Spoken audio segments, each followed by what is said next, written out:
Buenas tardes con todos, mi nombre es Diego Espinosa y les voy a hablar sobre el caso Bulacio versus Argentina.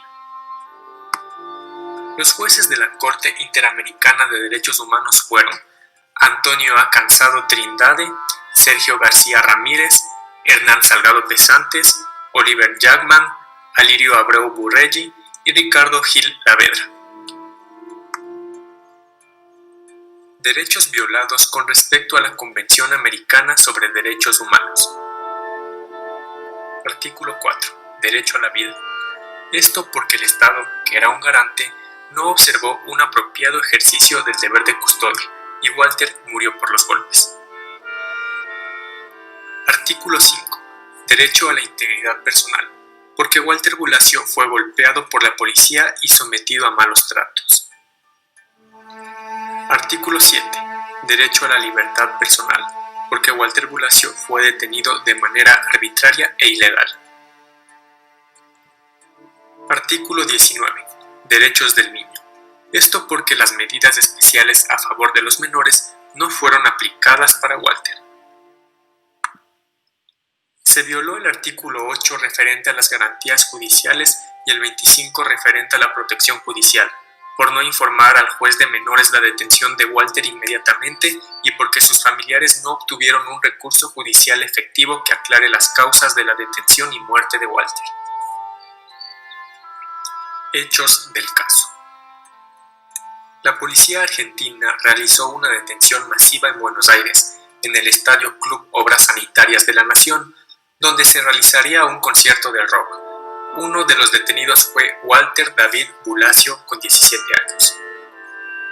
Walter fue trasladado a la sala de menores de la comisaría 35ª, donde fue golpeado por policías y lo mantuvieron en condiciones inadecuadas. Se liberó progresivamente a los detenidos sin que conocieran el motivo de su detención, y en el caso de Walter Bulacio no se le notificó al juez correccional de menores de turno ni a su familia de su detención. Los golpes causaron que Walter vomite y fue hospitalizado por traumatismo craneal. Sus padres lo encontraron por primera vez en el hospital y Walter murió al poco tiempo. Se realizaron demandas que fueron declaradas incompetentes varias veces, hasta que la Sala Especial de la Cámara Nacional de Apelaciones en lo Criminal y Correccional unificó la causa y la envió al juzgado número 9. Se decidió procesar al comisario Miguel Ángel Espósito por delitos de privación ilegal de libertad, abuso de autoridad e incumplimiento de los deberes de funcionario público. El juzgado número 9 ordenó la prisión preventiva de Miguel Ángel Espósito, pero no se hizo efectiva por hallarse excarcelado. Se ordenó el sobreseimiento provisional respecto a la averiguación de lesiones con muerte de Walter y los demás hechos, por lo que no se procesó a nadie. Hubo varias dilaciones hasta que la defensa del procesado formuló excepciones de previo y especial pronunciamiento, que están en trámite para declarar así la extinción de la acción penal por prescripción y que la querella sea desechada por no tener legitimación. La Sala 6 de la Cámara de Apelaciones resolvió que había prescrito la acción penal. Esto fue impugnado por la Fiscalía y no se ha comunicado a la Corte ninguna decisión sobre esto. Se realizó el procedimiento ante la comisión y se emitió un informe donde decía que el Estado debe tomar todas las medidas para que el delito no quede impune, sancionar a los responsables y adoptar medidas para que los familiares de Walter reciban una reparación. El Estado no dio respuesta a esto. Procedimiento ante la Corte. La Comisión presentó a la Corte Interamericana la demanda el 24 de enero de 2001 y el 20 de marzo de 2001 la Corte notificó la demanda al Estado informándole que tenía el derecho de nombrar un juez ad hoc para que participe en la consideración del caso. Se llegó a una solución amistosa donde el Estado reconoció su responsabilidad internacional y se celebraron 2 audiencias públicas. En la primera se entregó y leyó un documento aclaratorio al alcance y sentido de los términos del acuerdo, y con esto cesaron las controversias del fondo de los hechos y las consecuencias jurídicas de estos.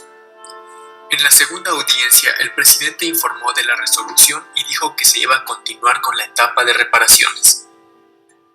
Hechos probados. En la época se llevaban a cabo los razzias y el Memorándum 40 permitía a los policías decidir si se notificaba al juez de menores sobre los niños o adolescentes detenidos. Walter Bulacio vivía en Buenos Aires y nació el 14 de noviembre de 1973. Estudiaba en un colegio y trabajaba como cadi ganando 400 pesos mensuales. El 19 de abril de 1991 se detuvo a Walter Bulacio en las inmediaciones del Estadio Obras Sanitarias de la Nación. El 26 de abril de 1991 murió Walter Bulacio. Se produjo mucha dilación en el proceso y aún no existe un pronunciamiento firme sobre los hechos investigados ni hay personas sancionadas.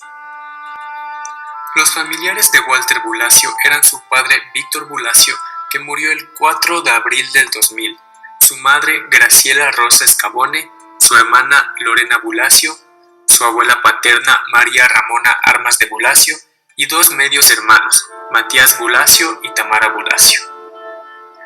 El padre, la madre, la abuela y la hermana de Walter sufrieron daños materiales e inmateriales por la detención ilegal y muerte de Walter. La impunidad del caso sigue causando sufrimiento a la familia. La Correpi, el CELS y el CEGIL, en representación de los familiares de Walter, acudieron al Sistema Interamericano de Derechos Humanos e hicieron gastos relacionados a esas gestiones. Reparaciones por daños materiales e inmateriales. Daño material. Consideraciones de la Corte. Por daño material se le debe otorgar a Walter $100,000 por pérdida de ingresos, a Gabriela $7,000 por daño patrimonial familiar y $3,000 por gastos de sepultura o daño emergente, y a María Ramona $7,000 por daño patrimonial familiar. Daño inmaterial. Consideraciones de la Corte. La Corte considera que se debe indemnizar por los gastos médicos futuros, aunque no se pretendía esto, y entregar así $10,000 que se repartirán de igual forma a la madre, abuela y hermana de Walter. Por todas las afectaciones psicológicas se debe pagar lo siguiente: a Walter Bulacio $55,000, a Graciela $50,000 más la tercera parte de los $10,000 por gastos médicos, a Víctor $30,000, a María Ramona $35,000 más la tercera parte de los $10,000 por gastos médicos, y por último a Lorena $30,000 más la tercera parte de los $10,000 por gastos médicos.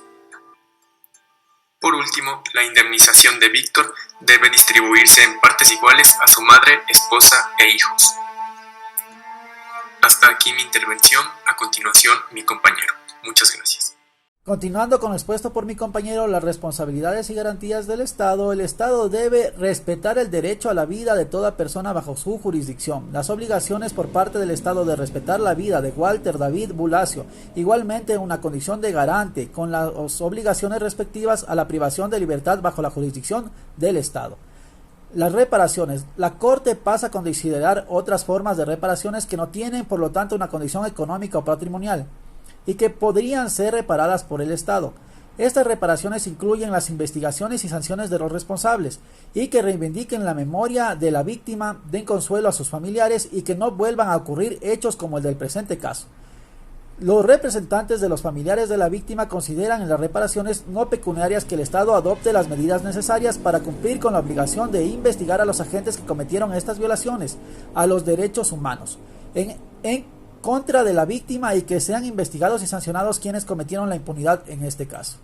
La Corte, con respecto a las otras formas de reparación, analiza las responsabilidades internacionales del Estado de los artículos 1, 2, 4, 5, 7, 19, 8 y 25 de la Convención Americana. Señala investigar y sancionar a los responsables de esta garantía de no repetición de los hechos lesivos y a la adecuación a la normativa interna y a la normativa de la Convención Americana. La Corte ha señalado en diversas ocasiones que el Estado tiene el deber de investigar las violaciones de los derechos humanos y sancionar a los autores y a quienes encubran dichas violaciones. La obligación por parte del Estado de respetar la vida, de abstenerse, de no violentar los derechos humanos por parte de sus agentes. La Corte señala la obligación por parte del Estado de investigar y que la autoridad pública siempre debe buscar la verdad. Por no cumplir estas formas, la Corte observa que el pedido de la Fiscalía de 15 años de prisión contra el comisario Espósito por el pedido de privación ilegal de libertad, el proceso nunca avanzó hasta que se dio la prescripción de la acción penal. Con esto no se garantiza el debido proceso ni la debida defensa del juicio. Además, el derecho a la tutela judicial efectiva existe entonces que los jueces dirijan el proceso de modo que eviten la dilación y entorpecimientos indebidos, conduzcan a la impunidad, a frustraciones, así como la debida protección judicial de los derechos humanos.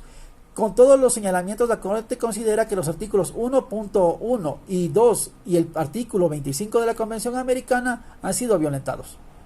Asimismo, el Estado ha aceptado su responsabilidad internacional, en el presente caso por la violación de los artículos 8 y 25 de la Convención Americana, por lo que se refiere a que el Estado debe garantizar el derecho a la vida y a la integridad personal.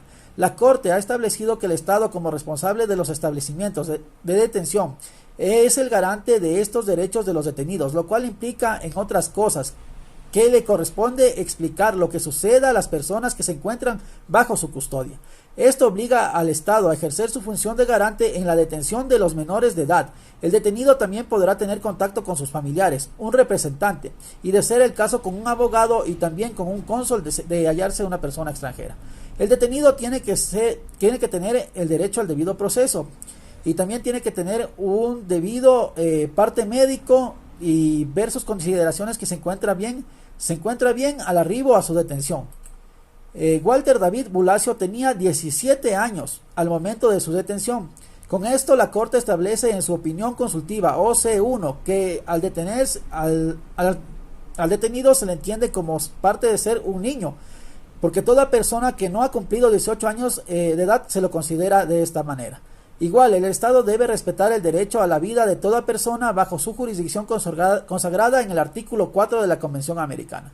La Corte establece la responsabilidad internacional efectuada por el Estado. Este violó los artículos consagrados en el numeral 4, 5, 7 y 19 de la Convención Americana sobre los Derechos Humanos, en perjuicio de Walter David Bulacio, y los consagrados en los artículos 8 y 25 también de la Convención Americana sobre Derechos Humanos, en perjuicio de Walter David Bulacio y sus familiares. Todos en relación a los artículos 1.1 y 2 de la Convención Americana sobre los Derechos Humanos. Con la sentencia, la Corte considera que el Estado debe proseguir y concluir la investigación del conjunto de los hechos de este caso y sancionar a los responsables de la misma. El Estado debe garantizar que no se repitan los hechos como el del presente caso. El Estado debe publicar el caso y finalmente el Estado debe realizar las debidas indemnizaciones. Vamos a ver el voto razonado del juez Candado Trindade. El juez hace un análisis quirúrgico de las reparaciones de este caso con relación a las familias afectadas. Nos deja ver que en su posición observa que esta familia ha sido desmoronada en su plan de vida por la muerte de uno de sus miembros, al cual lo tenían en una alta estima y en una visualización como un aporte que le iba a dar beneficios a la familia. Estos son aportes económicos y también aportes de sentimientos hacia los demás miembros. Esta tragedia en gran parte de la familia sucumbe ante una depresión y tienen sombras de suicidio. Candado Trindade nos señala con relación a sostener que las reparaciones a las víctimas de violación de los derechos humanos logren poner fin a su sufrimiento. Nadie como las víctimas por la tragedia tiene la aguda conciencia de la irreparabilidad de la pérdida o daño. La reparación no pone fin a lo ocurrido o a la violación de los derechos humanos. Muchas gracias.